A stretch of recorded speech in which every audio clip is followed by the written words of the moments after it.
The next offering at the Vineyard is Vin Di Pasqualina. This was named after my Aunt Lina. Her name was Pasqualina Bovino. So we have been assured unofficially by the Holy See that for every bottle of Vin Di Pasqualina you buy, you get 1,000 years plenary indulgence off your sentence in purgatory.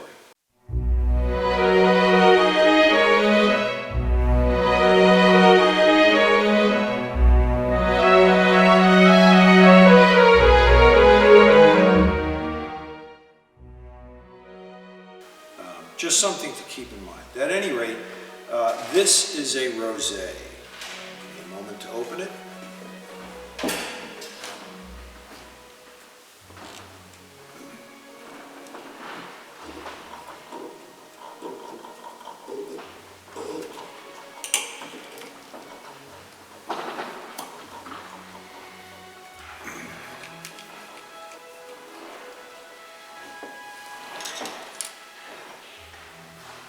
Now, a rosé is something that occurs halfway between a red and a white. So you're going to notice it has a red tinged color to it, but it's really just pink. And it's made with Niagara grapes. Again, grapes that we use are hybrids many times of other grapes. The Niagara grape is basically what you use for table grapes. The most common table grape out there is the Niagara, but it also makes excellent wine.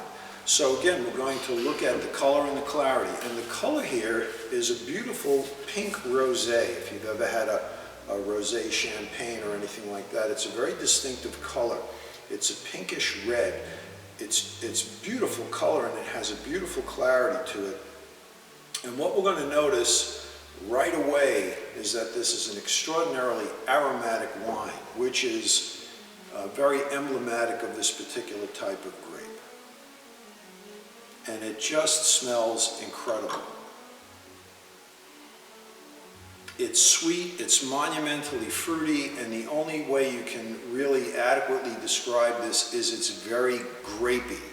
It smells like grapes, which is a very good thing in this particular case, and again, emblematic of this particular type of grape and wine. You don't get much acidity on the nose at all. You get a much more even-keeled fruit nose on this. You could actually just smell this wine all day, and it's delightful. It's like perfume. So this actually is a good wine to have. You don't always have to pair with food. If you want just an aperitif wine, this is actually a terrific wine to have just on its own, chilled on a balcony overlooking, the moonlit ocean or whatever it is you're going to be doing. So now we're going to taste it. I'm going to swirl it just a bit, see if anything else comes up. And just a little more grape comes up.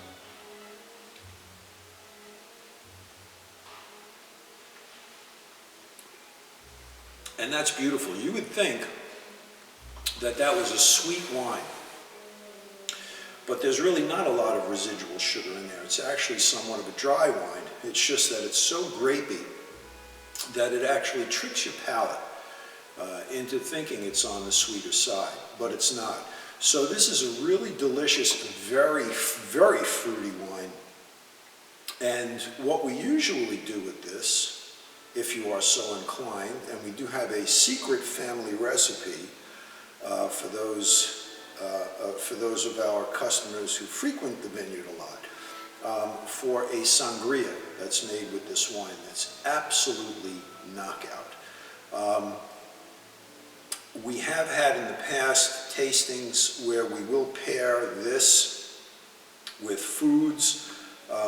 Believe it or not, this also can go very well with a more heavily flavored fish or a slightly or more heavily herbed chicken, or even a veal, provided it's not too heavily herbed, because you don't want the herbaceous nature of the dish to completely overpower a wine, just like you don't want a wine to overpower the flavor of a food.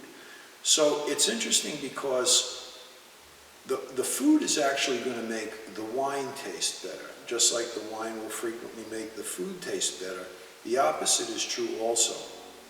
But for this, if you just want to have this really chilled all on its own, it's a great thing to serve just with some appetizers. It's delicious wine. And my Aunt Lina would love you for it. Next.